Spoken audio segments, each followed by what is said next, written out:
જલથાણમાં થયેલી 97,000ની લૂંટના ગુનામાં એક આરોપી ઝડપાયો।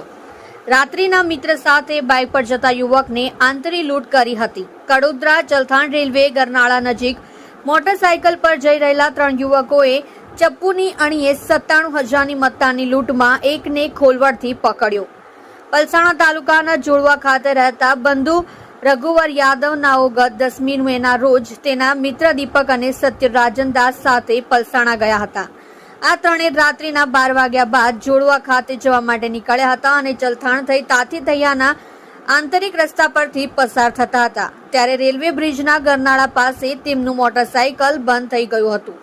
આ દરમિયાન એક મોટરસાયકલ ઉપર 4 જેટલા વ્યક્તિઓ આવ્યા હતા જેમણે ચપ્પુની અણીએ આ ત્રણેયને આંતરીને 97,000 રૂપિયાની મત્તાની લૂંટ ચલાવી ભાગી છૂટ્યા હતા।